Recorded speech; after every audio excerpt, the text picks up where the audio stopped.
Hello class, welcome to सुनी study point. आओ मिलकर पढ़ें। तो आज की क्लास में हम पढ़ने वाले हैं उत्तर प्रदेश की संपूर्ण जानकारी। आज का जो विषय है बहुत ही महत्वपूर्ण है और इस विषय से अक्सर एग्जाम में 1 से 2 क्वेश्चन पूछ ही लिए जाते हैं। लेकिन कुछ ऐसे एग्जाम होते हैं जिन एग्जाम्स में ये क्वेश्चन 10 से 15 कवर करते हैं। जैसे हम आपको बताना चाहें, यूपीएससी हो गया, यूपी पीसीएस हो गया, आरओ और एआरओ का एग्जाम हो गया, इनमें यहाँ से 10 से 15 क्वेश्चन आते ही आते हैं।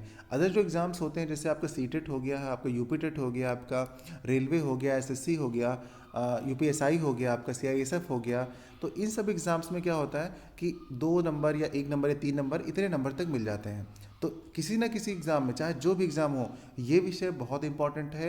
ये वीडियो आपके लिए बहुत इंपॉर्टेंट है, तो पूरा वीडियो देखिएगा, क्योंकि 10 से 12 दिन मैंने इसको सेलेक्ट किया है। इसका जो डेटा, और 10 से 12 दिन लगे हैं मुझे ढूंढने में।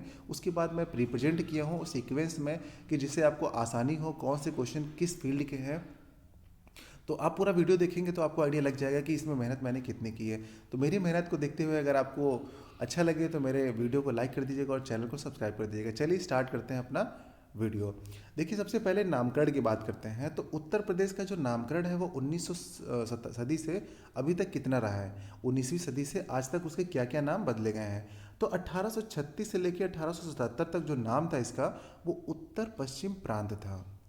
उसके बाद 1877 से लेकर के 1902 तक राज्य का नाम उत्तर पश्चिम आगरा एवं अवध प्रांत था। मतलब उत्तर पश्चिम में आगरा एवं अवध प्रांत जोड़ दिया गया था। कब? 1902 में। ठीक है, 77 से 2 तक ऐसा नाम रहा इसका। फिर 1902 के बाद 1950 तक इसका नाम क्या चला? संयुक्त प्रांत। मतलब आप डेट देख लीजिए, तो मैंने सीक्वेंस डेट का बना रखा है जो आपको लर्न हो जाएगा आसानी से। देखिए, 36 से 77 तक क्या था? उत्तर पश्चिम प्रांत। फिर 77 से 1902 तक था उत्तर पश्चिम आगरा एवं अवध प्रांत। फिर 1902 से 50 तक था संयुक्त प्रांत, यानी कि इसे बोलते थे यूनाइटेड प्रोविंस, बोलते थे संयुक्त प्रांत को। फिर 1950 के बाद यानी कि 24 जनवरी को क्या किया गया? इसका नामकरण पुनः किया गया। इसे उत्तर प्रदेश के नाम से जाना जाता है। 24 जनवरी 1950 से इसे उत्तर प्रदेश के नाम से जाना जाता है और प्रेजेंट टाइम आज तक इसे उत्तर प्रदेश के नाम से ही जाना जाता है। उत्तर प्रदेश का जो गठन है वो 1 नवंबर 1956 को हुआ था। देखिए, अगर गठन की बात करते हैं तो ये 1 नवंबर 1956 को हुआ था। ओके। और जब उत्तर प्रदेश दिवस मनाया जाता है, कब मनाया जाता है? 24 जनवरी को मनाते हैं। तो उत्तर प्रदेश दिवस मनाते हैं 24 जनवरी को। क्यों? क्योंकि 24 जनवरी को ही इसका नामकरण किया गया था। नामकरण किया गया था 24 जनवरी 1950 को, और इसका जो गठन किया गया था वो 1 नवंबर 1956 को किया गया था। तो ये चीज़ें आप ध्यान रखिएगा थोड़ा। उसके बाद देखिए, 9 नवंबर सन 2000 को उत्तर प्रदेश के 13 जिलों को एक अलग प्रदेश के रूप में जाना गया था। उस प्रदेश का नाम रखा गया था उत्तराखंड। प्रेजेंट टाइम में क्या है? उत्तराखंड है। ओके। तो ये क्या हुआ? देखिए, 9 नवंबर सन 2000 को इसकी स्थापना हुई थी 13 जिलों के साथ, जिसे उत्तराखंड कहते हैं। इसका वर्तमान नाम उत्तराखंड है। उस टाइम पे इसे उत्तरांचल के नाम से रखा गया था। उत्तर प्रदेश की राजधानियों का परिवर्तन। पहले हमने देखा कि उत्तर प्रदेश का नाम, कि उत्तर प्रदेश के नाम में परिवर्तन हुए हैं। अब हम देख रहे हैं कि उत्तर प्रदेश की राजधानियों के परिवर्तन। तो 1836 से लेकर के 1858 तक जो राज्य की राजधानी थी वो थी आगरा। क्या थी? आगरा रही उसकी राजधानी। फिर 1858 से लेकर के 1921 तक इसकी राजधानी थी इलाहाबाद, जो प्रेजेंट टाइम में प्रयागराज के नाम से जाना जाता है। फिर 1921 से लेकर 1935 तक राज्य की राजधानी लखनऊ थी, लेकिन वो पूरी तरीके से नहीं, वो आंशिक तरीके से थी। मतलब सभी लोगों की तरीके से, पूरी तरीके से, मतलब कमेटी ने या गवर्नमेंट ने पूरी तरीके से इसको नाम नहीं दिया था, बस आंशिक रूप से नाम दिया गया था। लेकिन 1935 से 1935 से आज तक इस राज्य की राजधानी का नाम लखनऊ है। यानी कि इसे पूर्ण तरीके से कब से जाना जाता है? तो 1935 से इसे पूर्ण दर्जा मिला था। लखनऊ जो राजधानी है, इसको पूर्ण दर्जा कब मिला था? 1935 से दर्जा मिला था। तो आप इस चीज़ को भी ध्यान रखिएगा। उत्तर प्रदेश के प्रतीक। अब हम प्रतीकों के बारे में पढ़ेंगे। राजकीय चिन्ह में 2 मछलियां तथा तीर धनुष बना है। 2 मछलियां अवध के मुस्लिम शासक का प्रतीक है। जो आप यहाँ पे देख रहे हैं पिक्चर, यही हमारा राजकीय चिन्ह है। इस चिन्ह में आप 2 मछलियां देख रहे होंगे और बीच में आप एक देख रहे होंगे धनुष बना हुआ, और ये अवध मुस्लिम के शासक के प्रतीक हैं। राजकीय चिन्ह को कब स्वीकार किया गया? वेरी इंपॉर्टेंट क्वेश्चन है। इसे 1938 में स्वीकार किया गया था। राजकीय जो वृक्ष है हमारा वो है अशोक। अशोक का वैज्ञानिक नाम है सरक अशोक। इस वृक्ष का साइंटिफिक जो नेम है सरक अशोक, और जो स्थानीय नाम है वो है सीता अशोक। राजकीय जो पुष्प है अपना वो है पलाश, ढाक या फिर टेसु। इन तीनों नामों से जाना जाता है। आप इन तीनों नामों को ध्यान करके लर्न कर लीजिएगा, एग्जाम में अलग अलग नाम से भी पूछा जा चुका है सबको। इंग्लिश में इसे कहते हैं फ्लेम ऑफ द फॉरेस्ट, और इसका जो वैज्ञानिक नेम है यानी कि साइंटिफिक नेम है वो है ब्यूटिया मोनोस्पर्मा। और इसको स्वीकृति कब मिली थी? 4 जून 2011 को इसे स्वीकृति मिल गई थी। राजकीय जो पक्षी है अपना है सारस या फिर क्रॉन्च। इसका साइंटिफिक नेम है गूस एंटीगोन। और राजकीय जो पशु है हमारा वो कौन सा है? वो है बारहसिंघा। और वैज्ञानिक नाम इसका है राकुवर्स डुआकुली। इसे IUCN की रेड डेटा बुक में सूचित किया गया है। रेड डेटा बुक में सूचित किए जाने का मतलब ये है कि ये प्रजाति जो है वो खतरे में है। जो प्रजाति खतरे में होती है उसे रेड डाटा बुक में सूचित करते हैं, उसके बाद उस प्रजाति पर ज़्यादा ध्यान दिया जाता है। इससे पहले आपने पढ़ा होगा डोडो। डोडो जो एक पक्षी था उसे भी इस लिस्ट में शामिल किया था, जो कि अब डिस्टिंक्ट हो चुका है, गायब हो चुका है। जो हमारी राजकीय भाषा है वो कौन कौन सी हैं? तो सबसे पहला क्वेश्चन बनता है कि हमारे उत्तर प्रदेश में कितनी राजकीय भाषाएं हैं? तो टोटल 2 राजकीय भाषाएं हैं। कौन कौन सी? एक है हिंदी और एक है उर्दू। अगर पूछे जाए हिंदी को कब मान्यता दी गई थी, कब स्वीकृति दी गई थी, तो 1947 को दी गई थी। और उर्दू को कब दी गई थी? तो 1989 को दी गई थी। ये सारे के सारे क्वेश्चन अपने आप में बहुत इंपॉर्टेंट हैं। उत्तर प्रदेश की प्रशासनिक इकाइयाँ देखिए, अब हम पढ़ने जा रहे हैं एडमिनिस्ट्रेशन सिस्टम्स का कैसा है। मंडलों की संख्या, यहाँ पर जो टोटल मंडल हैं वो कितने हैं? 18 मंडल हैं। और 18वां जो जिला मंडल बना था वो बना था अलीगढ़, जिसका नाम अब हो गया है हरिगढ़। अलीगढ़ का नाम बदल के क्या कर दिया गया है? हरिगढ़ कर दिया गया है। और 2008 में ये 18वां जिला मंडल बना था। अपने उत्तर प्रदेश में टोटल अगर जिले पूछे जाएं कितने हैं, टोटल डिस्ट्रिक्ट कितनी है, तो टोटल 75 डिस्ट्रिक्ट हैं। उन डिस्ट्रिक्ट में लास्ट में जो डिस्ट्रिक्ट बनी थी, 3 नए जिले बने थे, शामली, हापुड़ और संभल। ये 3 जिले शामिल किए गए थे 1 को। 2001 से ये 3 जिले शामिल किए गए थे, तभी 75 हो गए। मतलब इससे पहले कितने थे? 72 थे। 72 में 3 ऐड कर दिए गए थे कब? 2001 से, तो ये 75 हो गए। तो आप इसे ध्यान रखिएगा। नगर निगम अपने यहाँ टोटल 17 है। जो 17वां नगर निगम है वो कहाँ पर बना हुआ है, कौन सा है? वो शाहजहांपुर में है। उत्तर प्रदेश की प्रशासनिक इकाइयों में हम देखने वाले हैं नगर पालिका। तो नगर पालिका परिषद कितनी है अपने उत्तर प्रदेश में? तो 199 है। और नगर पंचायतें कितनी हैं? तो 457 है। और टोटल तहसीलें अगर कितनी हैं तो 350 हैं, मतलब 350 टोटल तहसीलें हैं अपने उत्तर प्रदेश में। राष्ट्रीय राजमार्ग की दृष्टि से देश में उत्तर प्रदेश का दूसरा स्थान है। अब हम यहाँ पर उत्तर प्रदेश के परिवहन और संचार के बारे में देख रहे हैं। देखिए, मैंने टॉपिक वाइज क्वेश्चन जो आते हैं बनते हैं, तो मैंने कोशिश की है कि आपको हर एक टॉपिक से अलग अलग चीज़ों को प्रोवाइड करूँ। राष्ट्रीय राजमार्ग की जो लंबाई की दृष्टि से उत्तर प्रदेश का स्थान कौन सा है? दूसरा स्थान है। उत्तर प्रदेश का सबसे लंबा हाईवे कौन सा है? वो है NH-02। तो NH-02 जो है उत्तर प्रदेश का सबसे लंबा हाईवे है। वो कहाँ कहाँ से होता हुआ जाता है? देखिए, मथुरा से होता हुआ मुगल सराय तक जाता है। बीच में आपको आगरा, फिरोजाबाद, इटावा, कानपुर, फतेहपुर, इलाहाबाद, वाराणसी, यहाँ से होता हुआ मुगल सराय तक जाता है। तो इतना लंबा है, आपका उत्तर प्रदेश का सबसे लंबा हाईवे है। उत्तर प्रदेश में पहली रेलगाड़ी कब चलाई गई थी? देखिए, 1859 में, 1859 में सबसे पहली बार उत्तर प्रदेश में रेलगाड़ी चलाई गई थी। अगर आपसे पूछा जाएगा कि हमारे देश भारत में सबसे पहले रेलगाड़ी कब चलाई गई थी, आपको पता हो तो आप हमें कमेंट करके जरूर बताइएगा। प्रयागराज से कानपुर तक चलाई गई थी। प्रयागराज यानी कि इलाहाबाद से कानपुर तक चलाई गई थी 1859 में उत्तर प्रदेश में पहली ट्रेन। सर्वप्रथम हवाई डाक सेवा 1911 में प्रयागराज से नैनी में शुरू की गई थी। और उत्तर प्रदेश में जो राज्य परिवहन निगम है उसकी स्थापना की गई थी 1972 को। ये सारे के सारे प्रश्न बहुत इंपॉर्टेंट हैं। मैंने पॉइंट वाइज उन्हीं प्रश्न को यहाँ से पिक किया है, उन्हीं प्रश्न को लेकर आया हूँ, सिलेक्ट किया हूँ, जो आपके एग्जाम के लिए बहुत इंपॉर्टेंट है और एग्जाम में पूछे जा चुके हैं। लालगंज रेल कोच फैक्ट्री का निर्माण रायबरेली में किया गया है। ये क्वेश्चन भी 3 से 4 बार एग्जाम में पूछ लिया गया है। अभी हाल ही की एग्जाम की बात कर रहा हूँ, पहले कितनी बार पूछा गया तो ये तो मैंने सारी बुक्स में नहीं देखा, लेकिन अभी मैंने कुछ देखा था, 3 से 4 बार मैंने इसको देखा है कि लालगंज रेल कोच फैक्ट्री का निर्माण रायबरेली में किया गया है। उत्तर प्रदेश में 3 हेरिटेज आर्क हैं, कहाँ कहाँ पर हैं? आगरा, काशी और लखनऊ। काशी मतलब वाराणसी। आप देखिए, सबसे पहले आपसे पूछा जा सकता है कि उत्तर प्रदेश में कुल कितने हेरिटेज आर्क हैं, तो आप इसके नंबर याद रखिएगा। टोटल 3 हेरिटेज आर्क है, और कहाँ कहाँ पर है वो आप ध्यान रखिएगा। आगरा, काशी और लखनऊ। आप ऐसे ध्यान कर सकते हैं, सबसे पहले राजधानी क्या थी आपकी, आगरा थी, फिर प्रेजेंट टाइम में लखनऊ है, बस यहाँ पर काशी चेंज हो गया क्योंकि यहाँ पर इलाहाबाद था और यहाँ पर काशी है, बस इतना। आप इस ट्रिक से भी आप याद कर सकते हैं थोड़ा कॉन्सेप्ट वाइज। उत्तर प्रदेश पर्यटन विकास निगम की स्थापना कब हुई थी, तो वो हुई थी 1974 को हुई थी। उत्तर प्रदेश राज्य खनिज विकास निगम की स्थापना कब हुई थी, तो ये 23 मार्च 1974 को हुई थी। प्रथम खनिज नीति कब लागू की गई थी, तो ये लागू की गई थी 1998 को। खनिज विकास को उद्योग का दर्जा मिला था इस खनिज नीति में, तो ये भी अपने आप में इम्पॉर्टेंट बात है। डायोस्पोर उत्पादन में उत्तर प्रदेश का भारत में पहला स्थान है, तो ये आप ध्यान रखिएगा।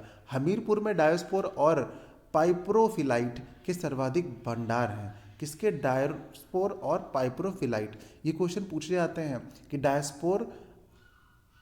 डायस्पोर जो है सर्वाधिक भंडार किस क्षेत्र में पाया जाता है, तो हमीरपुर में पाया जाता है। डायस्पोर और पायरोफिलाइट के सर्वाधिक जो भंडार हैं वो किस क्षेत्र में पाए जाते हैं, तो हमीरपुर में। बलुआ पत्थर और चूना पत्थर के उत्पादन में उत्तर प्रदेश में दूसरा स्थान रखता है। किसके, बलुआ पत्थर और चूना पत्थर। ये क्वेश्चन भी पूछा जा चुका है। कोयला भंडार के मामले में उत्तर प्रदेश को 8वां स्थान प्राप्त है। यूरेनियम मुख्य रूप से ललितपुर में पाया जाता है। हीरा और डोमोलाइट मुख्य रूप से बांदा और मिर्जापुर में पाया जाता है। मिर्जापुर जो है स्पेशली कालीन के लिए भी फेमस है। आपने देखा ही होगा कालीन भैया मिर्जापुर वाले, तो ये मिर्जापुर में कालीन बहुत फेमस है। रियल में कालीन के लिए मिर्जापुर जाना जाता है। और मैं आपको इसलिए बताया हूँ इसलिए क्योंकि कालीन वाला जो क्वेश्चन है वो कई बार एग्जाम में पूछा जा चुका है। जिस टाइप से क्वेश्चन एग्जाम में मैंने पहले प्रीवियस ईयर के क्वेश्चन देखे हैं और उनसे आइडिया लगा कि किस टाइप के क्वेश्चन बार बार पूछे जाते हैं। अगर आप भी ये वीडियो देखने के बाद एक बार प्रीवियस ईयर के क्वेश्चन देखेंगे तो आपके 90 से ऊपर 95% से ऊपर क्वेश्चंस आपके सॉल्व हो चुके होंगे। कुछ परसेंट के क्वेश्चन ऐसे होते हैं जो नए नए बन जाते हैं, उनको छोड़ के बाकी सारे क्वेश्चन आपको यहीं से मिलने वाले हैं। एस्बेस्टस मुख्य रूप से मिर्जापुर और झांसी में पाया जाता है। एस्बेस्टस ध्यान रखिएगा, अब एस्बेस्टस जो है कहाँ पर पाया जाता है, मिर्जापुर और झांसी में पाया जाता है। बॉक्साइड मुख्य रूप से बांदा और चंदौली में पाया जाता है। बॉक्साइड जो है मुख्य रूप से बांदा और चंदौली में पाया जाता है। कोयला सोनभद्र के पास सिंगरौली से प्राप्त किया जाता है। कहाँ पर, सोनभद्र के पास सिंगरौली में। ये वही सोनभद्र है जो 4 राज्यों से घिरा हुआ है। उत्तर प्रदेश में प्रथम, अब प्रथम की बात करते हैं। देखिए उत्तर प्रदेश के प्रथम मुख्यमंत्री अगर बात की जाए तो वो है श्री गोविंद बल्लभ पंत। ये उत्तर प्रदेश के पहले मुख्यमंत्री हैं। और अगर बात की जाए कि हमारे देश के पहले मुख्यमंत्री कौन है, तो वो कौन से हो जाएंगे, वो भी यही हो जाएंगे, श्री गोविंद बल्लभ पंत। राज्य एवं देश की पहली महिला मुख्यमंत्री सुचेता कृपलानी। कौन है, राज्य एवं देश की पहली मुख्यमंत्री, मतलब ये देश की भी पहली महिला मुख्यमंत्री हैं और उत्तर प्रदेश की भी पहली महिला मुख्यमंत्री हैं। उत्तर प्रदेश की सर्वाधिक बार मुख्यमंत्री कौन बन चुकी हैं, तो वो बन चुकी हैं सुश्री मायावती जी। तो ये बन चुकी हैं कितनी बार, 4 बार बन चुकी हैं। अधिकतर बार, सबसे अधिक बार बनी है 4 बार। उत्तर प्रदेश में प्रथम राज्यपाल, अगर पूछा जाए कि सबसे पहले राज्यपाल कौन बने हैं, तो वो बने हैं श्री HP मोदी। इनका नाम आपने सुना होगा HP मोदी के नाम से, और इनका पूरा नाम है होर्मस जी पेरोसा मोदी। 1950 से 1952 तक ये रहे थे और ये पहले राज्यपाल थे उत्तर प्रदेश के। उत्तर प्रदेश एवं देश की अगर पूछा जाए पहली महिला राज्यपाल कौन, फीमेल गवर्नर बनी थी अगर भारत की, तो वो बनी थी सरोजनी नायडू, श्रीमती सरोजनी नायडू बनी थी। और अगर पूछा जाए उत्तर प्रदेश की कौन, तो वो भी यही बनी थी, सरोजनी नायडू। उत्तर प्रदेश के प्रथम लोकायुक्त कौन है, तो वो उत्तर प्रदेश के पहले लोकायुक्त वो है विशंबर दयाल। का नाम याद रखिएगा, विशंबर दयाल। उत्तर प्रदेश में स्वतंत्रता के बाद प्रथम न्यायाधीश कौन बने थे, तो उनका नाम है न्यायमूर्ति कमलाकांत वर्मा। कमलाकांत वर्मा उत्तर प्रदेश में स्वतंत्रता के बाद पहले न्यायाधीश चुने गए थे। भारत का पहला हिंदी दैनिक समाचार पत्र कौन सा है, प्रतापगढ़, राजा रामपाल सिंह, जो कि 1887 से प्रकाशित हुआ था। उत्तर प्रदेश का पहला विश्वविद्यालय कौन सा है, तो वो है इलाहाबाद विश्वविद्यालय, जिसकी स्थापना हुई थी 1887 में। क्या नाम था, इलाहाबाद विश्वविद्यालय। उत्तर प्रदेश का पहला हिंदी साप्ताहिक जो समाचार पत्र है वो कब चालू हुआ था, उसका नाम क्या था? तो चालू हुआ था देखिए 1945 में, और उसका नाम था बनारस न्यूज़पेपर। 1945 को लॉन्च हुआ था, उसका नाम था बनारस न्यूज़पेपर। उत्तर प्रदेश का पहला हिंदी साप्ताहिक पत्र था, ये पेपर था, अखबार था। भारत का पहला ग्रामीण बैंक 2 अक्टूबर 1975 को मुरादाबाद में खोला गया था। ये कौन सा बैंक था? आप इसको हमें कमेंट में करके जरूर बताइएगा। भारत की पहली उर्दू अकादमी उत्तर प्रदेश में खोली गई थी। भारत का पहला राष्ट्रीय उद्यान हैली नेशनल पार्क, जिसकी स्थापना हुई थी 1936 में। जब इसकी स्थापना हुई थी तो उस समय ये अपने उत्तर प्रदेश का एक हिस्सा था, क्योंकि उस समय उत्तराखंड नहीं बना था। बाद में 2000 से जब उत्तराखंड का अलग गठन कर दिया गया है 13 जिलों के साथ, तब ये चला गया है उत्तराखंड में। और इसका नाम हैली नेशनल पार्क सबसे पहला वाला था। बाद में हो गया था इसका नाम जिम कॉर्बेट नेशनल पार्क, और प्रेजेंट टाइम में इसका नाम हो गया है राम गंगा नेशनल पार्क। तो Ram Ganga national park present time में इसका नाम परिवर्तित कर दिया गया है, तो ये आप ध्यान रखिएगा। नेशनल कैपिटल रीजन्स, तो राष्ट्रीय राजधानी क्षेत्र में उत्तर प्रदेश के कुल 7 जिले आते हैं। अच्छा, एनसीआर क्या होता है? एनसीआर का मतलब ये होता है कि उत्तर प्रदेश के वो जिले जो हमारे भारत की राजधानी के आसपास सटे हुए जिले हैं तो उत्तर प्रदेश के ही, लेकिन वो देश की राजधानी के साथ सटे हुए हैं और सबसे अधिक विकसित हैं, तो वो उस राजधानी के हिसाब से विकसित किया जाता है। इनको देश की राजधानी के पास है तो वो ज़्यादातर उनको विकसित किया जाता है, ज़्यादा विकसित किया जाता है, ठीक है। इसीलिए इन्हें कहा जाता है नेशनल कैपिटल रीजन, क्योंकि ये देश की राजधानी के पास के जिले हैं। कुल 7 जिले हैं, उनके नाम है देखिए गाजियाबाद, हापुड़, गौतम बुद्ध नगर, गौतम बुद्ध नगर को ही नोएडा कहते हैं, और बुलंदशहर, बागपत, मेरठ और मुजफ्फरनगर। ये 7 आपके ज़िले हैं जिनका नाम आपको ध्यान रखना है। पहले तो यही ध्यान रखना है कि कितने ज़िले हैं, तो टोटल 7 ज़िले हैं, नंबर ही याद रखना है सबसे पहले आपको। उत्तर प्रदेश का सबसे उत्तरी जिला कौन सा है? सहारनपुर। उत्तर प्रदेश का सबसे दक्षिणी जिला कौन सा है? सोनभद्र। मतलब ये आप ऐसे देख सकते हैं, ये आपका दक्षिणी जिला है, मतलब ये आपका सोनभद्र आ गया यहाँ पर। सबसे पूर्वी जिला है आपका यहाँ पर, यह आएगा आपका बलिया। सबसे पश्चिमी जिला कौन सा आ जाएगा? ये आपका आ जाएगा शामली, SH शामली। और सबसे उत्तरी जिला कौन सा है? ऊपर वाला हो गया है, ये हो गया आपका सहारनपुर। कौन सा हो गया? सहारनपुर। तो कुछ इस टाइप से आ जाएगा आपका। देखिए सहारनपुर सबसे ऊपर है, सबसे नीचे कौन सा आ रहा है? शामली आ रहा है, बलिया आ रहा है आपका पूर्व में, और पश्चिम में आ रहा है आपका कौन सा? ये पश्चिम वाला आपका जो जिला हो जाएगा वो शामली हो जाएगा। सोनभद्र था आपका सबसे नीचे, ठीक है। सोनभद्र आपका कौन सा? सबसे दक्षिण में है, और सबसे पश्चिम में कौन सा? शामली। तो यहाँ पर आपने ऐसे देख लिया। अब आपको मैं पिक्चर वाइज दिखाता हूँ, आपको रटने की जरूरत नहीं है। सबसे ऊपर ले चलते हैं, देखिए सबसे ऊपर देखिए आप यहाँ पर सहारनपुर सबसे टॉप पे दिख रहा है ना, तो मतलब सबसे ऊपर वाला सबसे उत्तरी जिला कौन सा हो गया आपका? सहारनपुर दिख रहा है आपका यहाँ पर। ये देखिए कौन सा जिला दिख रहा है? ये दिख रहा है आपको सहारनपुर। अब यहाँ से, अब ये इस तरीके से हम देखते हैं कुछ डायरेक्शन को। यहाँ से जो नीचे वाला होता है ये सबसे साउथ वाला होता है, ये हमारा जो होता है ईस्ट, मतलब ये होता है हमारा पूरब वाला, ये वेस्ट पश्चिम होता है, ये हमारा नॉर्थ होता है, ठीक है। तो आप देखिए सबसे इधर वाला जो जिला हो हमारा कौन सा होगा, वो हम इधर आ पढ़ेंगे आगे अभी।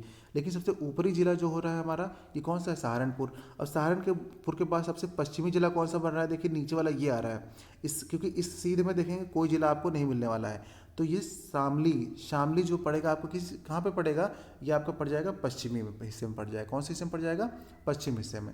अब हम नीचे से चलते हैं। नीचे देखिए 2 जिले दिख रहे होंगे आपको, एक दिख रहा है आपको सोनभद्र दिख रहा है, और दूसरा दिख रहा है आपको बलिया दिख रहा है, ठीक है। तो अब आप देखिए सॉरी ललितपुर दिख रहा है आपको, और दिख रहा है आपको सोनभद्र। तो ललितपुर से एक लाइन खींचिए आप, सीधे ऐसे चलते जाइए चलते जाइए चलते जाइए चलते जाइए ऐसे। तो एक सीधी लाइन खींचेंगे तो ललितपुर थोड़ा सा ऊपर एग्जिस्ट कर रहा है, और जो सोनभद्र है थोड़े नीचे कर रहा है। तो मतलब यहाँ से अगर हम फिर से देखेंगे तो साउथ में हमने क्या कहा था आपका? साउथ में पड़ रहा है आपका सोनभद्र। और जब इस तरफ की बात करते हैं, अगर हम अपने पूर्व की बात करते हैं, तो आप देखिए सबसे किनारे साइड में है बलिया। तो बलिया आपका सबसे पूर्वी जिला बन जाएगा।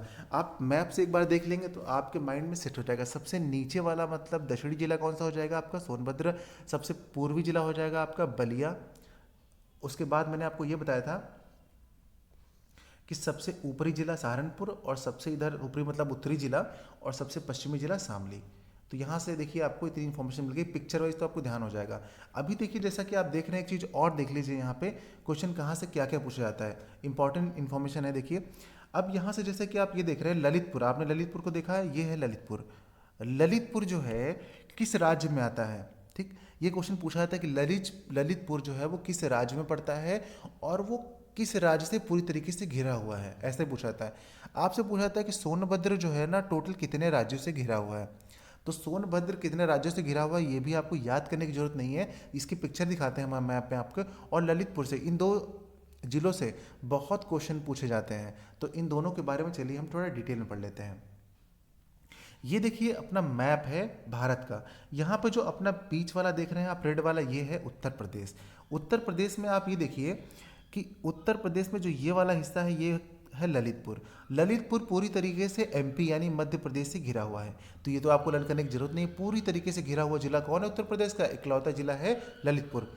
फिर उसके बाद हम देखेंगे उत्तर प्रदेश का एक और जिला है सोनभद्र, जो कि 4 राज्यों से घिरता है, बिहार, झारखंड, छत्तीसगढ़ और मध्य प्रदेश। तो इन 4 राज्यों से घिरा हुआ इकलौता ऐसा जिला है सोनभद्र, और जो कि सबसे दक्षिणी जिला है। तो ये आपको ध्यान रखना है।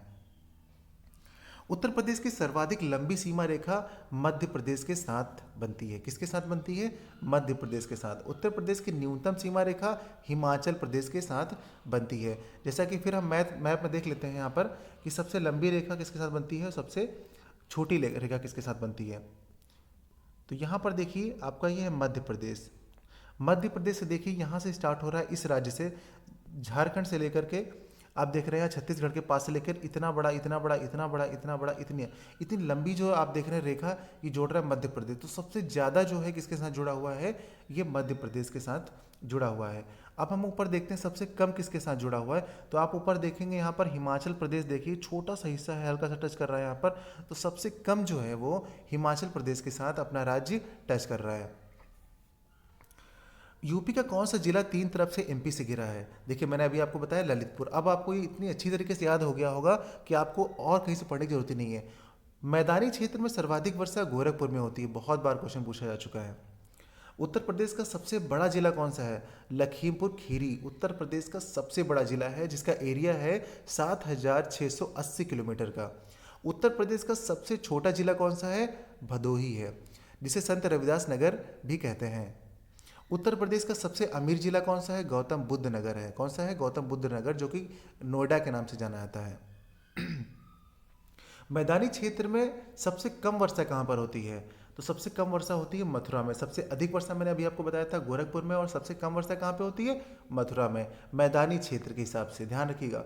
बंगाल की खाड़ी से आने वाले मानसून को पूर्वा कहते हैं। ये क्वेश्चन भी बहुत बार पूछा जा चुका है कि बंगाल की खाड़ी से जो मानसून आते हैं उन्हें क्या कहा जाता है? तो उन्हें पूर्वा कहा जाता है। उत्तर प्रदेश में सबसे कम वर्षा कहाँ पर होती है? पश्चिमी गंगा मैदान में। अब देखिए वो था मैदानी क्षेत्र वाला क्वेश्चन, ये है उत्तर प्रदेश में सबसे कम वर्षा कहाँ होती है? तो पश्चिमी गंगा मैदान में। और उत्तर प्रदेश में सर्वाधिक वर्षा कहाँ पर होती है? तराई क्षेत्र में होती है। तो ये ये क्षेत्र की बात आपको कर रहा है, और वो पूछ रहा था मैदानी क्षेत्र में। वो क्षेत्र देने के बाद पूछ रहा था किस जगह पर होती है, और ये पूछ रहा है उत्तर प्रदेश में किस क्षेत्र में होती है। तो आप इन चीज़ों को ध्यान रखिएगा।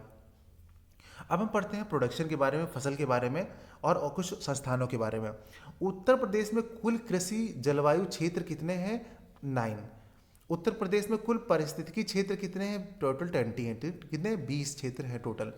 उत्तर प्रदेश में गन्ना उत्पादन के कुल कितने जिले हैं? तो टोटल 44 जिले हैं। यूपी में अरहर, चना व अदरक की सर्वाधिक खेती बुंदेलखंड क्षेत्र में होती है।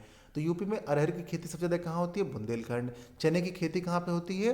सबसे ज़्यादा बुंदेलखंड। और अदरक की कहाँ पे होती है? बुंदेलखंड। तो इनके नाम आप ध्यान रखिएगा।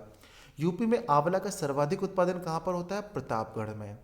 यूपी की सर्वाधिक नकदी फसल कौन सी है? गन्ना, शुगर केन जो है सबसे अधिक नकदी फसल है। यूपी में कुल गन्ना विकास परिषदें कितनी हैं? तो 152 कुल विकास परिषदें हैं गन्ना की।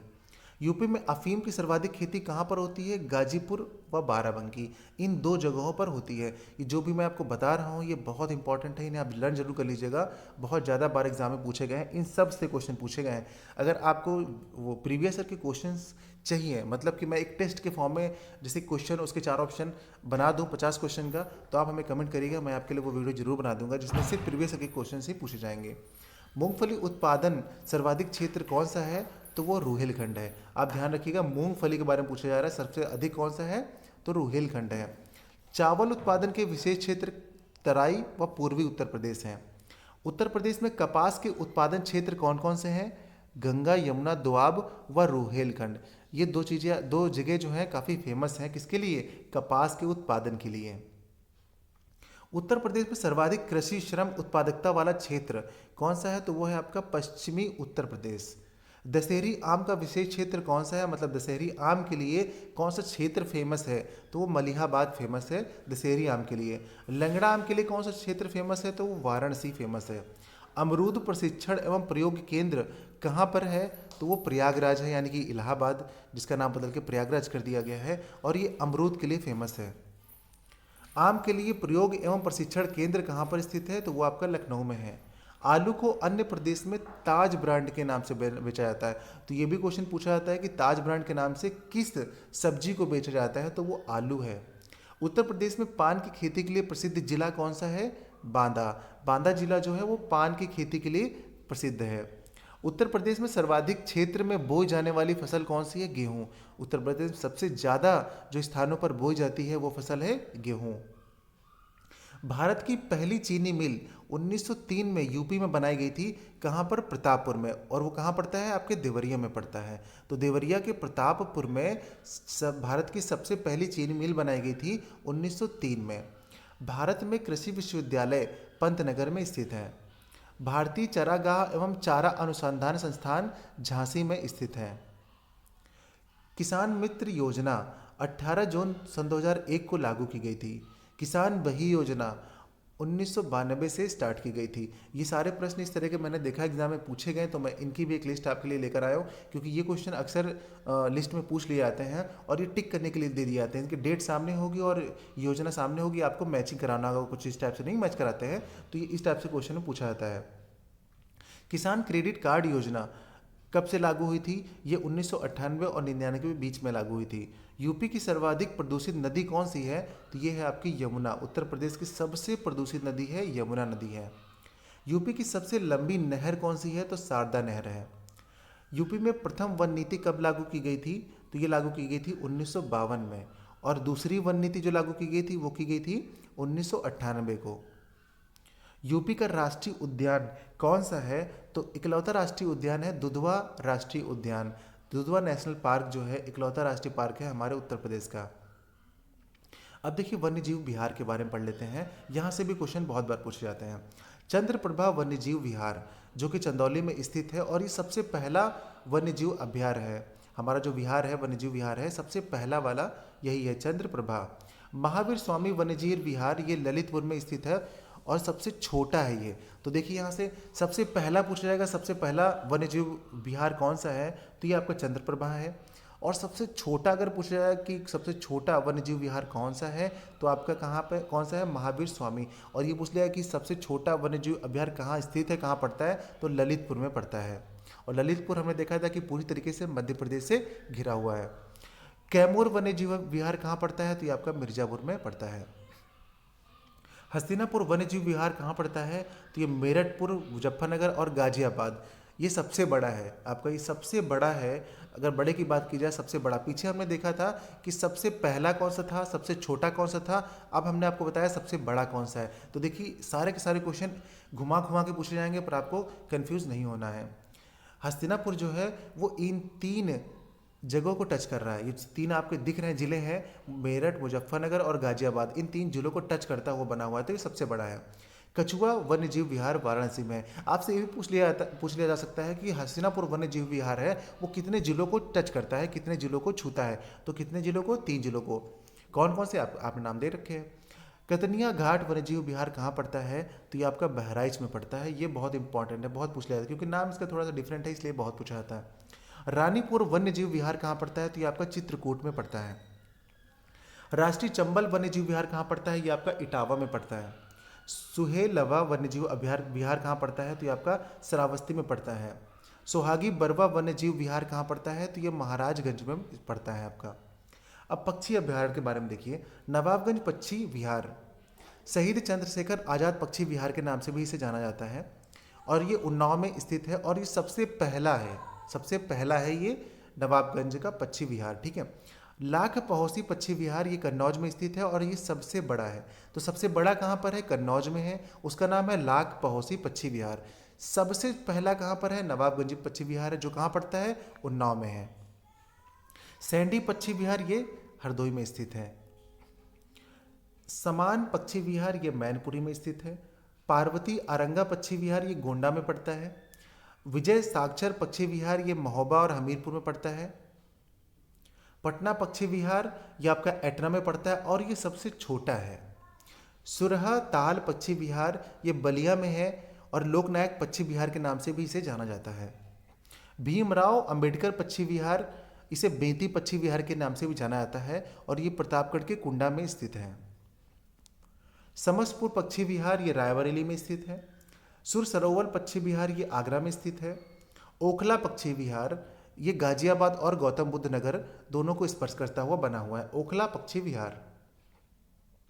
अब नोट, इंपॉर्टेंट नोट देखिए, हमारे यहाँ उत्तर प्रदेश में मैंने बताया था आपसे कितने राष्ट्रीय उद्यान है? सिर्फ इकलौता एक राष्ट्रीय उद्यान है। बाघ अभ्यारण्य कितने हैं? 3 बाघ अभ्यारण्य हैं, 2 प्राणी उद्यान है, 11 वन्यजीव अभ्यारण्य है और 13 पक्षी अभ्यारण्य है। इन सभी के बारे में मैंने आपको बता दिया है और ये एक डेटा है, इंपॉर्टेंट डेटा है।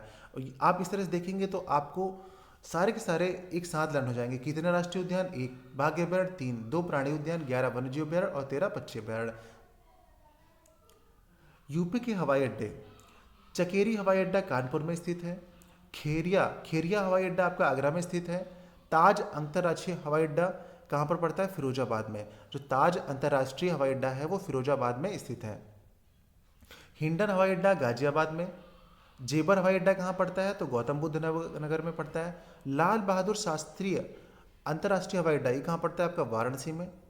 चौधरी चरण सिंह हवाई अड्डा कहाँ पड़ता है? लखनऊ में, जिसे अमौसी एयरपोर्ट या अमौसी हवाई अड्डा के नाम से भी जानते हैं। अब पढ़ते हैं उत्तर प्रदेश की प्रमुख जनजातियाँ। बुक्सा और भोक्सा ये दो जनजातियाँ कहाँ पर पाई जाती हैं? बिजनौर में। सहरिया जनजाति ललितपुर में पाई जाती है। उत्तर प्रदेश की सबसे बड़ी जनजाति यह है थारू। ये लोग दिवाली को सोग के रूप में मनाते हैं। यूपी की सबसे छोटी जनजाति है बन रावत। आपके लिए ये दो बहुत इंपॉर्टेंट है कि सबसे छोटी जनजाति कौन सी है? बन रावत। सबसे बड़ी कौन सी है? थारू। और कौन सी ऐसी जनजाति है जो दिवाली को सोग के रूप में मनाते हैं? ये 3 क्वेश्चन तो वेरी इंपॉर्टेंट है। साथ ही साथ इन दोनों के नाम भी आप लर्न कर लीजिएगा। क्यों? क्योंकि ऑप्शन में किसी प्रकार से भी पूछ सकते हैं। वैसे इन दोनों को पूछा भी गया है लेकिन कम पूछा गया, पर ये दोनों बहुत बार पूछे गए हैं। नदियों, बांधों तथा झीलों से संबंधित जानकारी। यूपी की सर्वाधिक प्रदूषित नदी कौन सी है? तो वो है यमुना। गंगा सर्वाधिक प्रदूषित नदी कन्नौज से वाराणसी के बीच बहती है। गंगा यूपी के 28 जिलों से होकर गुजरती है। तो क्वेश्चन बहुत इंपॉर्टेंट है कि गंगा यूपी से कितने जिलों से होकर गुजरती है? तो टोटल 28 जिलों से होकर गुजरती है। सबसे ज़्यादा गंगा कहाँ पर प्रदूषित होती है? तो कन्नौज से वाराणसी के बीच में प्रदूषित होती है। माता टीला बांध कहाँ पर पड़ता है? बेतवा नदी पर पड़ता है। राजघाट बांध कहाँ पड़ता है? बेतवा नदी पर पड़ता है। परीक्षा बांध कहाँ पर पड़ता है? बेतवा नदी पर। रानी लक्ष्मीबाई बांध कहाँ पड़ता है? बेतवा नदी पर। ये कहाँ पर? झांसी में जब बहती है बेतवा नदी तो वहाँ पर बढ़ता है रानी लक्ष्मीबाई बांध। ओबरा बांध कहाँ पर पड़ता है? रिहंद नदी पर। काठी बांध कहाँ पड़ता है? रामगंगा नदी पर। मुशाक हंद बांध कहाँ पड़ता है? कर्मनाशा नदी पर। और करेला झील कहाँ पर स्थित है? आपकी लखनऊ में स्थित है। ये झील है करेला झील, कहाँ पर स्थित है? लखनऊ में स्थित है। बखीरा झील कहाँ पर स्थित है? संत कबीर नगर में। फुलहर झील कहाँ पर स्थित है? पीलीभीत में। मोती झील कहाँ पर स्थित है? कानपुर में। और बेती और नुइया झील स्थित है प्रतापगढ़ में। इतौला झील स्थित है लखनऊ में। अलवारा झील स्थित है कौशाम्बी में। देवरिया ताल स्थित है कहाँ पर? कन्नौज में। रामगढ़ ताल आपका गोरखपुर में स्थित है, कहाँ पर? गोरखपुर में। नदियों के तट पर बसे शहर।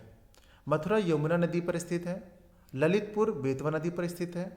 कन्नौज जो है वो गंगा नदी पर स्थित है। मैंने बताया भी आपको सबसे ज़्यादा गंगा यहीं पर प्रदूषित होती है। अयोध्या सरयू नदी पर स्थित है।